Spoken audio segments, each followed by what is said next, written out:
Olá, meus queridos irmãos da Igreja Luterana de Vila Floresta, todos vocês que estão nos assistindo nessa noite de terça-feira, e mais esse nosso momento de estudo bíblico. Meu nome é Richarles Andrade Chuamba, sou estudante aqui do Seminário Concorde, estive com vocês há poucas semanas no culto e estarei também nesse final de novembro, e hoje nós estudaremos sobre a culpa.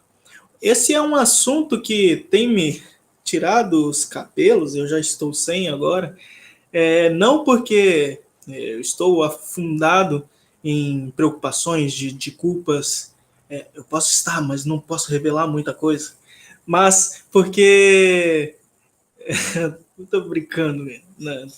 Brincadeiras à parte, mas porque esse é um assunto que eu tenho abordado no meu artigo de conclusão do sexto ano, né, para um ministério pastoral, a culpa e a graça, a perspectiva da graça para a culpa, e o personagem Homem-Aranha.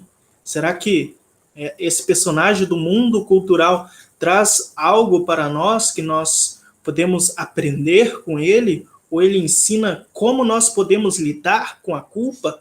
Essa é a questão abordada nesse artigo, e trarei aqui então um momento de estudo bíblico para nós crescermos juntos, para estudarmos também esse assunto, que eu tenho certeza que pode não estar afetando você, pode não estar causando atitudes incomuns em você, mas talvez em alguém próximo. Então, como ajudar, como se autoajudar, né? Essa é uma das questões importantes. Para começar esse nosso momento de estudo, convido vocês a cantar o hino Fonte de Todo Poder, o número 42 do Celebrai.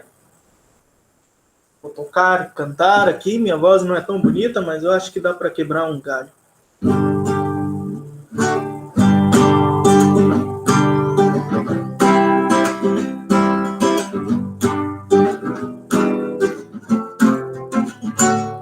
Eu canto porque o Senhor é a fonte de todo poder, e cheio está sua glória. Ele é o Deus vencedor.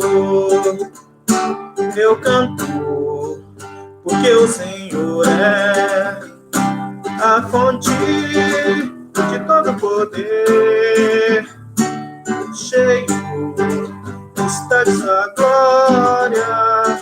Ele é Deus vencedor. Ele é o Deus vencedor. Isso aí, muito bom, muito bom.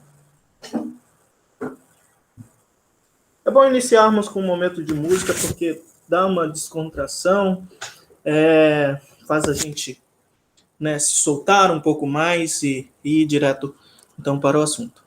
Podemos então começar orando ao nosso Deus, né, e iniciarmos esse nosso momento de devoção, de estudo bíblico, em nome de Deus Pai, Filho e Espírito Santo. Amém.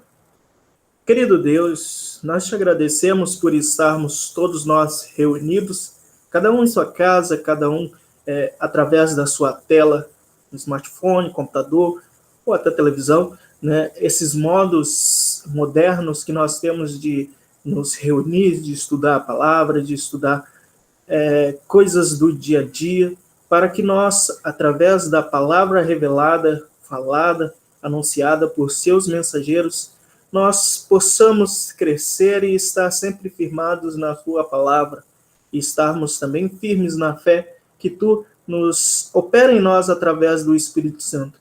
Por isso, esteja conosco durante esse estudo bíblico, para que nós não demos razão a nossa razão propriamente dita, mas a tua palavra. Em nome de Jesus Cristo, nosso Senhor e Salvador. Amém. Assim, meus queridos irmãos, iniciamos assim com uma introdução breve desse tema. Acho que nós temos tentar fazer um estudo em 30, 40 minutos, por isso deixar bem cronometrado cronometrado. Nossa, embola a língua essas palavras difíceis. Para eu não ir muito além, porque senão a gente se extrapola. Primeiramente, por que falar sobre esse assunto de culpa? Por que falar do Homem-Aranha? Então, eu trago aqui 5 pontos que fazem com que esse assunto seja, assim, muito presente na nossa vida. Primeiramente, o momento que nós vivemos, a pandemia, não tem como ser diferente. Acredito que muitas pessoas estejam assustadas ainda com tudo que está acontecendo. Nós estamos assustados, nós não sabemos como lidar. Há mais de 100 anos que nessa proporção isso não acontecia. Então, é muito difícil lidar com tudo o que acontece, com as consequências também. Quantos de nós não tem perdido pessoas que eram próximas, ou está convivendo com pessoas com dificuldades grandes por causa do Covid, em decorrência ao Covid, né? Então, a culpa, ela pode ser uma consequência de tudo isso que está acontecendo. Pessoas que carregam para dentro de suas casas sem saber e inconscientemente ou conscientemente ficam carregadas, pesadas com tudo isso dentro do coração. Por isso nós temos que falar sobre determinados assuntos, principalmente antes do fim da pandemia. Tomara que isso termine logo, né? Nós pedimos a Deus para que isso termine logo e nós possamos voltar a nos reunir. Também a popularidade, e aqui eu já falo do próprio Homem-Aranha, né?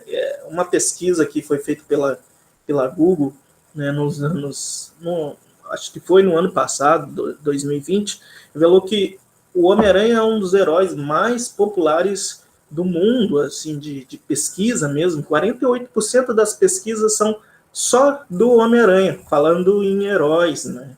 Em heróis tanto da Marvel quanto da DC, que são as duas maiores editoras nesse ramo de super-heróis.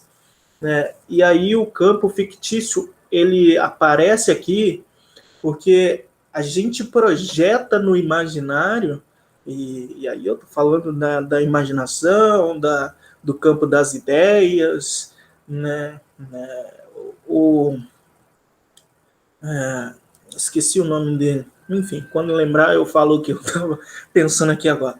Mas a gente projeta em todo esse campo das ideias aquilo que a gente queria que acontecesse, que fosse diferente, aquilo que é belo, ou até aquilo que é muito pesado, mas que nós não queremos que aconteça conosco, né? Ou que queríamos que acontecesse conosco, como, por exemplo, os superpoderes, né? E se o ser humano tivesse a capacidade de fazer isso, tivesse a capacidade de voar como o Superman, tivesse super força, esse é o campo fictício, né? Da imaginação, né? Onde a gente tem tanto fascínio, porque realmente é aquilo que a gente não pode ter, é aquilo que não acontece no mundo real, é aquilo que infelizmente não é assim.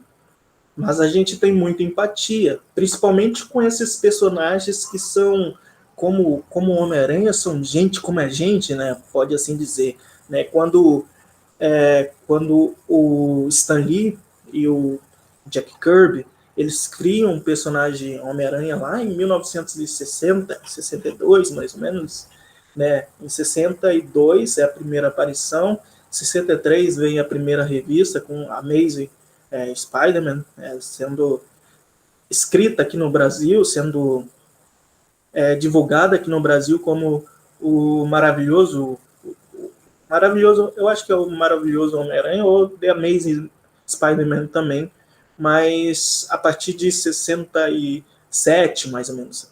Eu acho que eu não era nascido, mas são histórias muito fascinantes. E eu falo das histórias e quadrinhos, e não propriamente os filmes, porque os filmes eles são projeção das histórias em quadrinhos. Então pode ser que daqui uns 50 anos surja um novo filme do Homem-Aranha, mas vai ser com base nessas primeiras histórias. Então é mais fácil da gente se localizar, independente do filme que tiver na mente. ou do seriado, né? Tem alguns seriados em desenhos produzidos nos anos 90. Mas, enfim, Stan Lee e Jack Kirby criaram o Peter Parker, né, o personagem Peter Parker, spoiler, Peter Parker é um Homem-Aranha, tendo várias coisas que normalmente um superpoderoso não tem. Normalmente, alguém que a gente imagina que seja um herói, normalmente essa pessoa não vai ter frustrações, essa pessoa não vai ter sofrimentos, né? Não vai ser pobre. Isso remete a um outro poderoso da nossa vida, né? Mas nós falaremos sobre esse outro poderoso mais à frente. Enfim, e ele tem, o Peter, ele tem essas frustrações na vida sempre, principalmente por ser pobre, por ser um jovem muito perturbado durante a escola. Ele é muito inteligente, então os colegas dele fazem bullying e todas essas outras coisas pesadas durante a infância. Ele é solitário, sozinho, por ser muito inteligente, e não consegue ter uma relação muito boa com as pessoas, fora os seus amados tio Ben e May Park. Essa história é muito conhecida, principalmente pelo esse primeiro impacto.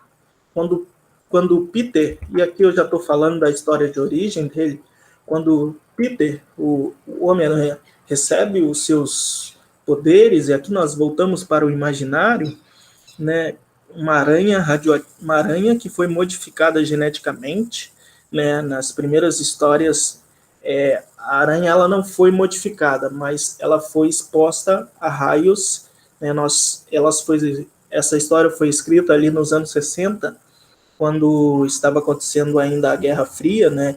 Então toda essa busca por mudanças genéticas, mudanças nucleares, elas estavam sendo escritas nessas histórias. Então esse herói é uma consequência dessa busca nuclear dos anos 60, né? Culminando nos anos 70 com a corrida espacial. E aí essa aranha pica ele e dá seus poderes. Ele é modificado geneticamente, o seu DNA de Peter Parker ganha super força, uma velocidade sobre-humana, enfim, várias coisas que esse herói tem. Mas o que chama mais... Opa! O alarme tocando. Mas o que chama mais atenção é que quando Peter tem uma obrigação, uma responsabilidade de... Logo depois, no seu ato heróico, ele chama para si a responsabilidade. Mas num determinado momento, ele vê um assaltante, né, correndo. E ele poderia facilmente parar esse assaltante. Pelos seus poderes, pela sua força, poderia facilmente. Mas ele decide não fazer, porque legalmente ele não estava errado. Não é papel dele. Ele não é policial. Mas ele é cidadão de bem. E como cidadão, a gente tem que, às vezes, tentar fazer o nosso melhor para que a sociedade ande bem, né, também. E ele não faz. E aí vem as consequências posteriores, né? Quando ele volta para casa, ele descobre da boca de um policial que seu tio é baleado e vem a falecer. E mais para frente, por coincidência, né? Esse assassino do seu tio é aquele assaltante que ele deixa ir embora. E por isso a culpa ela é presente durante toda a caminhada de Peter. Ele ainda não tinha virado o herói que viria a ser. Mas ele vira justamente por causa desse não fazer. O deixar de agir, mesmo que legalmente ele estava certo, o deixar de agir gera uma consequência muito grande, um peso na consciência, né? Carregar essa culpa é um fardo. E ele decide, o que ele decide fazer com essa culpa é o tratamento, é como nós vamos ver como é que a culpa ela pode ser tratada. E por isso nós chegamos ao tema, origem da culpa. Existem, na maioria dos teólogos, psicólogos, enfim, eles vão geralmente permear por esses 4 origens de culpa. O que é a culpa? Quando ela se dá? Bem, basicamente de 4 formas.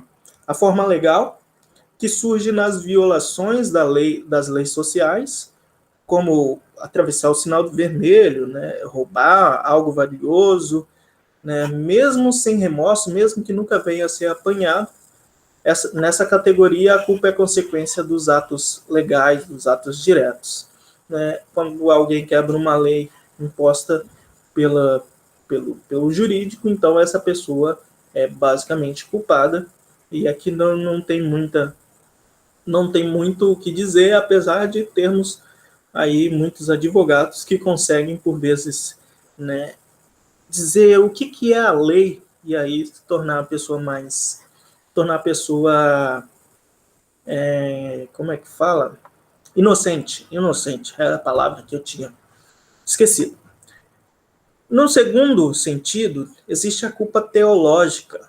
Essa envolve as falhas de não obedecer à lei de Deus, e que nós falaremos mais um pouquinho sobre essa culpa teológica, já que ela é o que nós falamos a cada novo culto, né? Nós como cristãos. E Collins aqui é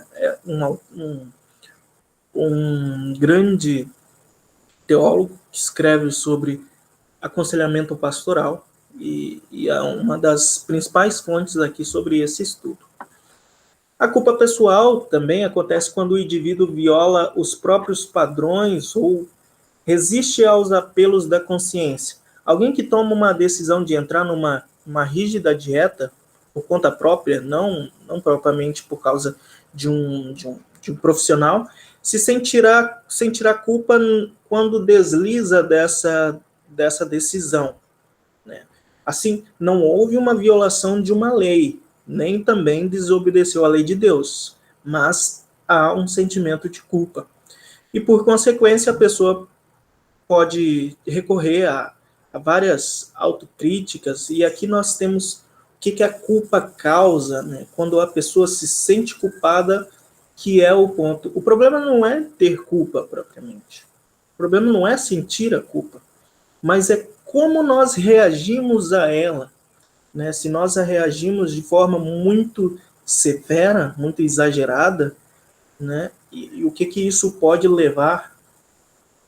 Isso pode levar à depressão, ansiedade, né? Em alguns casos, se essa culpa severa ela não for tratada, né? Se a culpa ela vai mudando as suas atitudes, né? Ela vai mudando a forma como você vai reagir a determinadas situações.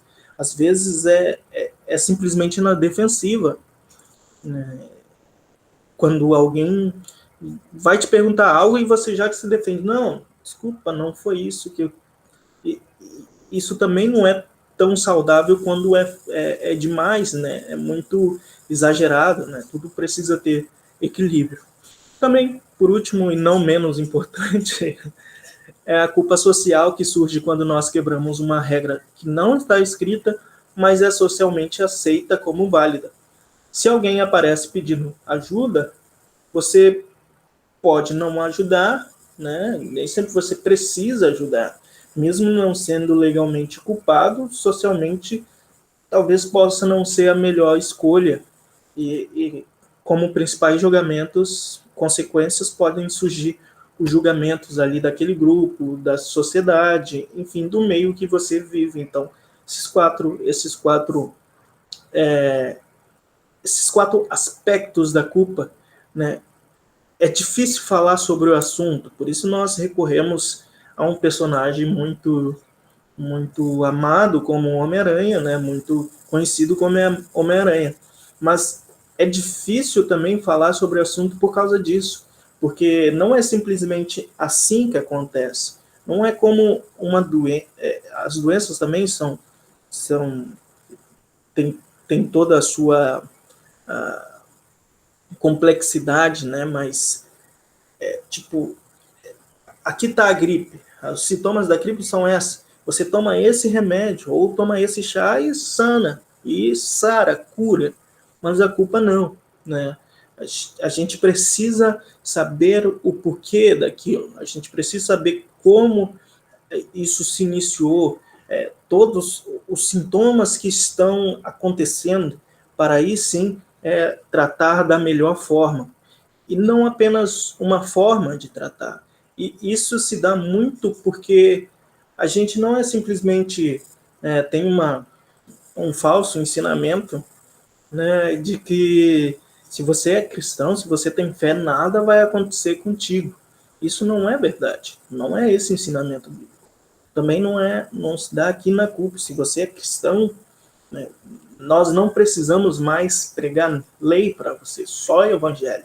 Não é assim. A gente tem deslize porque a gente continua sendo pecador, né? Santos através de Cristo, mas nós somos pecadores e é isso que nós vamos olhar agora, por causa da culpa teológica, que eu disse que nós iríamos olhar ela um pouco mais a fundo. E não tão fundo, porque nós vemos isso a cada novo culto, né? Quando se inicia o culto, o que o pastor fala? Vamos confessar os nossos pecados, né, diante de Deus, né? E até mesmo esse versículo, por vezes, está na liturgia. Se dissermos que não temos pecado nenhum, a nós mesmos nos enganamos e a verdade não está em nós.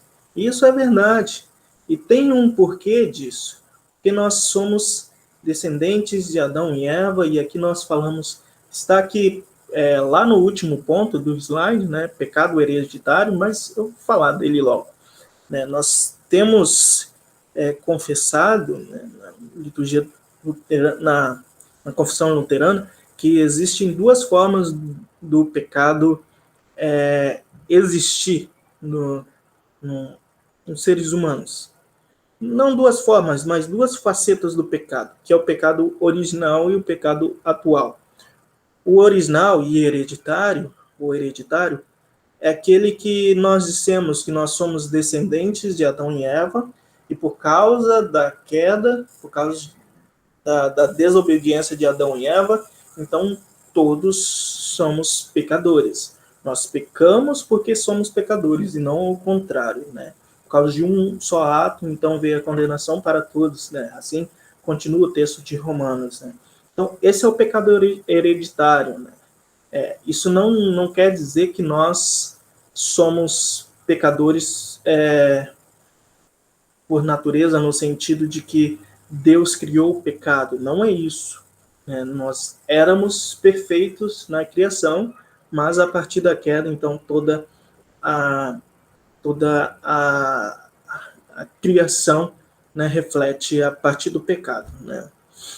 E o pecado atual é esse que nós pecamos, pensamentos, palavras e ações a todo santo dia. Nós, infelizmente, nós não conseguimos deixar de fazer o que é mal, né? Paulo até fala que o bem que eu quero, esse não faço, mas o mal, infelizmente, nós fazemos. Então, aqui que se dá a culpa teológica, pois culpa, por vezes, é quase que sinônimo de pecado em termos bíblicos, né? Nós somos culpados, né?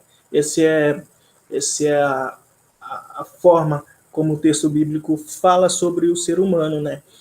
E essa é a antropologia do ser humano através da Bíblia. Nós somos assim. A Bíblia, eu falei certa vez, não lembro se foi num sermão ou se foi no último estudo bíblico, que a Bíblia não é um livro sobre o ser humano. Ela fala do ser humano. Ela fala de nós. Mas ela é um livro de Deus. Ela é um livro sobre quem é Deus. E o que Deus faz por nós. Ele é criador. Ele é restaurador por causa do pecado. Ele nos mantém, né? Hoje estava vendo sobre aquele texto que fala sobre quando Jesus fala que o Pai, ele mantém até os lírios do campo, né? O Pai, ele mantém até os animais, quanto mais nós que somos maus, né? esse é o trabalho de Deus, né? É isso que Deus... Não o trabalho de Deus, né? Essa frase é meio estranha, mas é isso que Deus faz. Ele nos mantém com tudo aquilo que nós precisamos, como falamos no catecismo sobre o pão de cada dia, né? O que é o pão? É tudo que nós precisamos. Mas é isso aqui que nós refletimos sobre a culpa, né? Eu fui para vários lados aqui, né? Mas é isso aí. Culpa em termos bíblicos é quase que um sinônimo de pecado. E como que isso vem? Como que isso aparece? Isso aparece em decorrência da acusação ou confronto da lei. E aqui nós falamos também daquilo que os pastores luteranos geralmente estão falando sobre lei e evangelho, né? O sermão tem que ter aplicação de lei, tem que ter aplicação de evangelho. Não sei se vocês já ouviram algum pastor luterano falar isso, porque a gente tá sempre essas duas coisas que são ao mesmo tempo são distantes, mas são similares, porque são palavras de Deus. Nós precisamos pregar a lei, porque a lei é esse confronto com aquilo que nós não conseguimos fazer, é o confronto daquilo que nós somos, que nós temos dentro de nós. Eu consigo cumprir todos os mandamentos, diz o jovem rico, mas o mandamento não é simplesmente o que nós fazemos em nossas ações, mas também reflete aquilo que está dentro de nós, dos nossos pensamentos, o que tem dentro do nosso coração, né? Então isso, de alguma forma, nos acusa e nos deixa aflitos. Então esse é o confronto da lei, e aí nós precisamos do evangelho, da salvação. Como que Deus vai sanar essa culpa teológica, né? E já estou adiantando que Deus vai sanar essa culpa teológica, porque só Ele pode fazer isso. Nenhum super-humano, outro super-herói consegue fazer isso, né? Nem mesmo o Homem-Aranha, nem mesmo o Superman. Ele tem uma fraqueza, né? E a fraqueza dele é não existir. Brincadeiras à parte, né? Não existe super-heróis, né? Existe apenas um, que é Deus. E por isso nós vamos para a segunda parte desse nosso estudo, e talvez vamos ainda um pouco mais direto ao ponto, que nós falaremos agora desse caminho da graça para a culpa. Nós vimos que a culpa ela tem suas várias facetas, seus vários aspectos, e por isso ela pode ser tratada em diferentes âmbitos. Mas como é que a graça, que é isso que a gente tem palpável através dos sacramentos, né, através do batismo, Santa Ceia, da palavra, como é que a graça ela se aplica para tudo isso? E por isso nós precisamos ver uma diferença entre terapia e aconselhamento, né? Eu vou direto para a diferença entre terapia e aconselhamento, porque isso é muito interessante. Porque nós não devemos negar que todo conhecimento do ser humano, todo conhecimento ele é de Deus, né? Apesar de nós usarmos, por vezes, contra Deus, né? Apesar de nós usarmos para lutar contra Deus, para negar o texto bíblico, né? Usarmos a razão com esse propósito, conhecimento vem de Deus. Tudo que existe é de Deus, e Deus usa tanto para fazer chover contra justos e injustos, né? Contra cristãos e não cristãos. Deus nos mantém aqui através de seus meios e através dos nossos dons que Ele usa. E por isso nós não podemos simplesmente dizer que terapia, psicologia, que isso é coisa do diabo. Não é assim. Tem um bom proveito, mas nós devemos também não misturar as coisas. Existe um bom proveito na terapia, apesar de todo o mal que foi falado da terapia, né, todo o tabu que tem em si, nela, é preciso dizer que eu não sei se há terapeutas entre nós, se há psicólogos entre nós, e certamente isso é mais louvável ainda quando há psicólogos, terapeutas cristãos, porque isso que eu vou dizer, espero que seja verídico, né? Que assim torna mais fácil você não simplesmente afastar a pessoa da fé, mas caminhar junto com a fé, né? Caminhar para trazer a diminuição da dor, de toda a aflição, né? De toda a aflição que se tem no coração, né? Olhando para a graça e também tratando da psique, né? A psicologia, ela se difere das outras ciências da medicina, por exemplo, porque ela trata não de algo palpável, como o corpo. Ela trata também da mente, da razão, né? Então, ela traz um certo alívio momentâneo, por assim dizer, porque ela vai tentar tratar do que está que está te fazendo mal. Se é a culpa, então vamos a procurar o que aconteceu para que você está sobrecarregado de culpa. O que aconteceu para você estar assim e como nós podemos agir a partir de agora para melhorar isso. Então, muitas vezes a terapia ela vai ter como um viés uma solução do tipo mudar a perspectiva que você tem de si mesmo. Muitas vezes a culpa ela pode ser causada porque você tem outros padrões, né, de si mesmo, uma baixa autoestima. Então vamos mudar a atitude, né? Vamos procurar uma solução, muitas vezes uma solução em si mesmo. E por isso é a principal diferença da terapia e do aconselhamento. Na terapia você busca a solução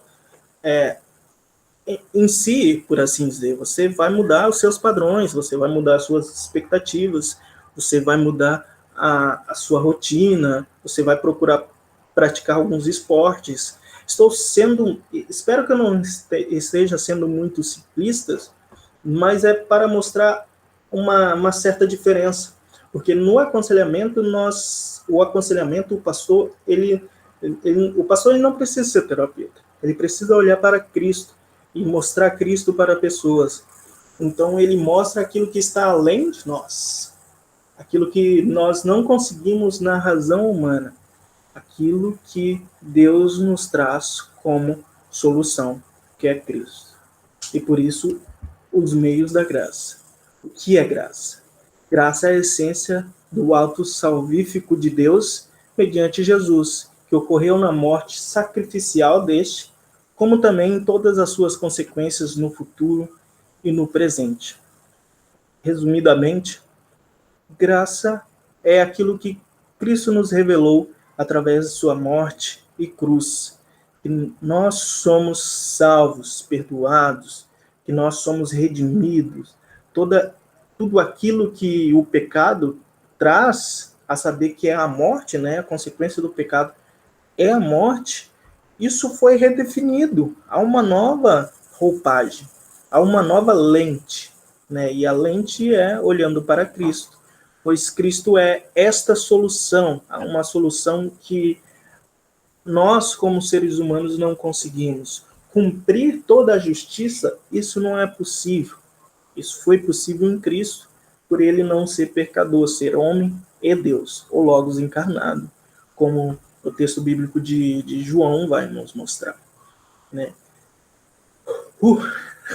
Que dá para soltar um ufa, né? Porque essa é a redescoberta da reforma, né? Nós passamos há pouco dia da reforma, essa é a redescoberta, que nós não precisamos ficar tentando cumprir ou pagar para ter a salvação, não, já foi pago. Por isso, Paulo vai falar bastante em graça, né? Esse termo graça, né? Ele vai refletir isso, um valor que já foi pago, é um dom gratuito de Deus, né? Ele vai falar também em merecimento, já que isso não de nossa parte, é da parte de Cristo. Então, Cristo tem todo o mérito, né? Aquele texto lindo de Filipenses, tende em vós o mesmo sentimento que houve em Cristo Jesus, porque si mesmo, né, se esvaziou, né? Então, todo aquele belo louvor ali de Filipenses, claro, para mostrar que nós precisamos ter um outro motivação, uma nova motivação, né? Ser agradecido, confiar em Deus, mas também mostrando que Cristo nos salvou dos nossos pecados. Isso é muito bom. E por isso, caminhar com a graça aqui, né, por causa da culpa, e aqui também isso pode se refletir a todos os outros problemas que estão envolvidos na nossa vida, né?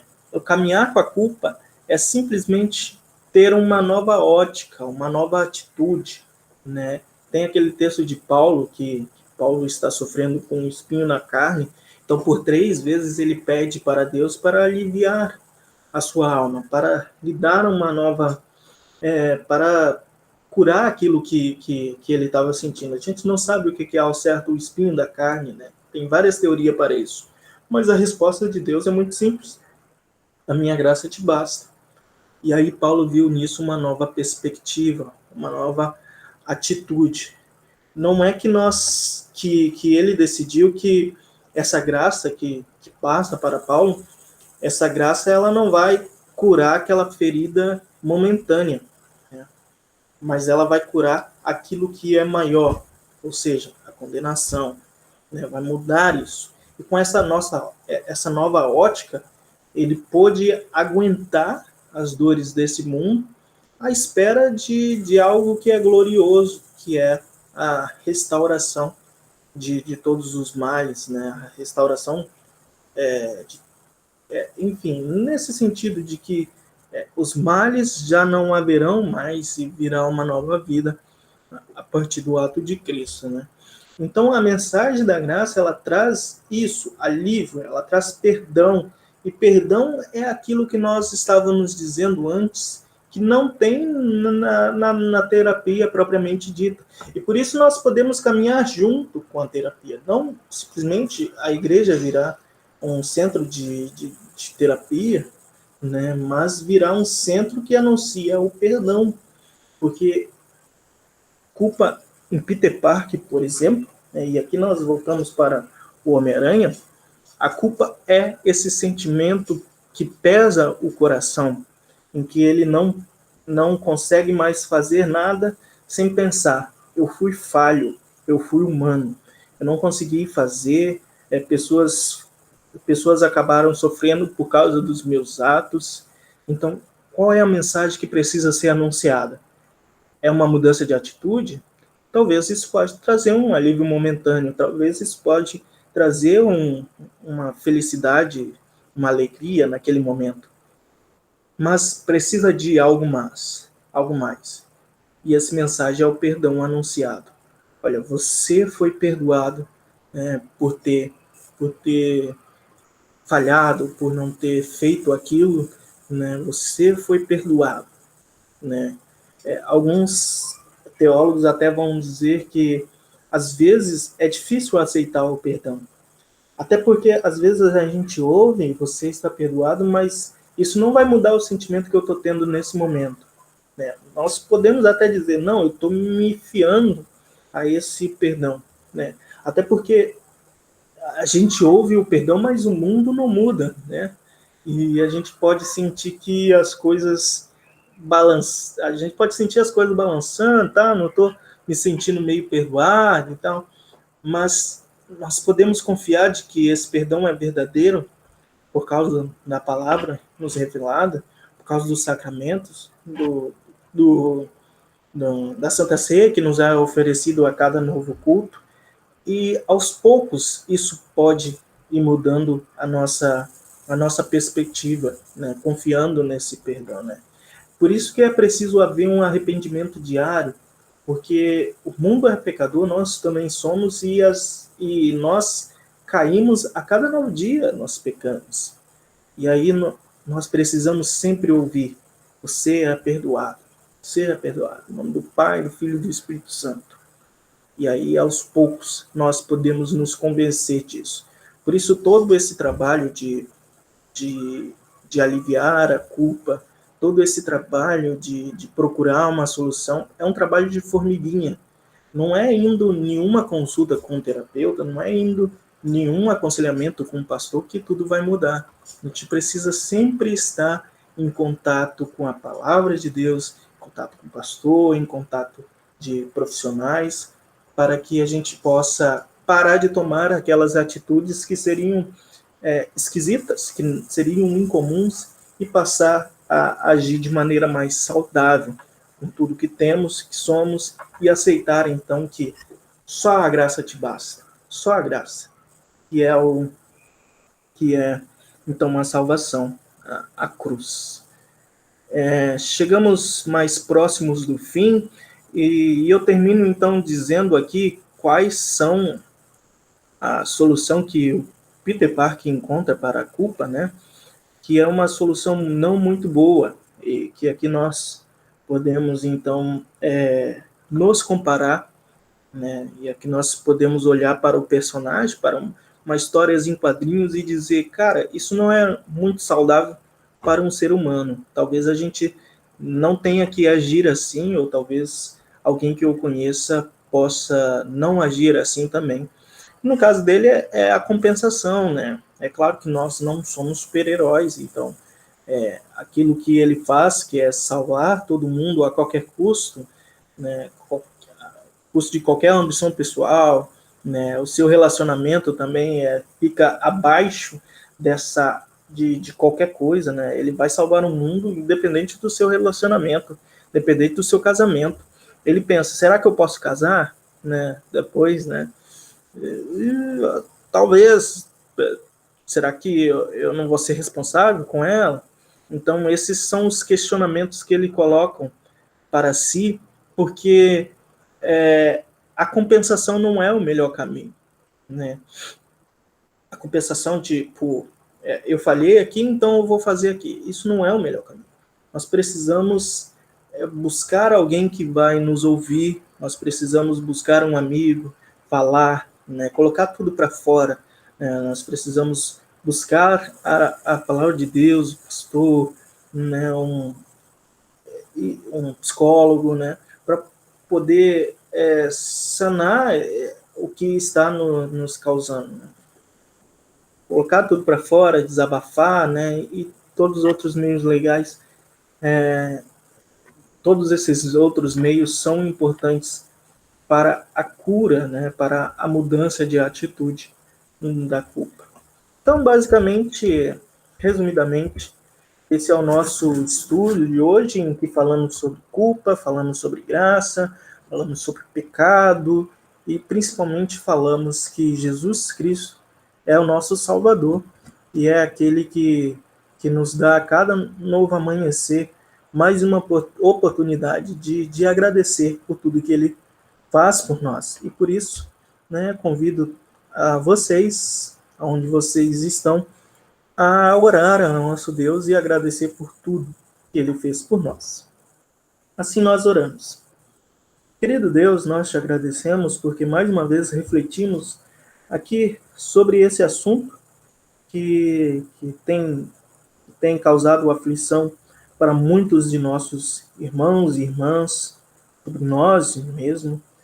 Nós esperamos que tenhamos, assim, conseguido estar mais alimentados. Nós pedimos para que o Espírito Santo continue a nos iluminar, para que nós possamos ter sempre uma nova mentalidade, uma nova atitude, a partir da cruz, a partir de Jesus, de Ti, que é o nosso Salvador. Ó querido Deus, nós pedimos por todos os nossos irmãos e irmãs que estão aflitos em seus corações por causa da pandemia, por causa propriamente da culpa, ou todas as outras doenças que nos cercam e que causam muito prejuízo ao nosso corpo. Assim nós lembramos que nós precisamos sempre de Ti, que nós somos cada vez mais, que os dias vão se passando e a gente vai ficando cada vez mais experiente, nós somos mais frágeis e que até um vírus bem pequenininho, bem invisível, pode nos causar muito prejuízo. Por isso, ó Deus, nós pedimos a Tua proteção para cada um de nós, que nós possamos, assim, num período próximo, nos reunir para estudar a Tua Palavra, para ouvir a Tua Palavra, receber as Santas Ceias, ouvir a Tua Palavra de modo presencial e assim ainda de modo virtual, que nós possamos sempre estar ativos na fé e no amor para junto com os nossos irmãos e irmãs na fé em Cristo Jesus. Por tudo isso nós pedimos em seu nome. Amém. Assim, queridos irmãos e irmãs, espero que esse momento tenha sido muito agradável para todos vocês. É muito bom estar entre vocês, né? Nesse próximo domingo nós teremos novamente culto em nossa igreja, né? Transmitido como tem sido feito. Será pelo estudante Mateus, aqui também do seminário.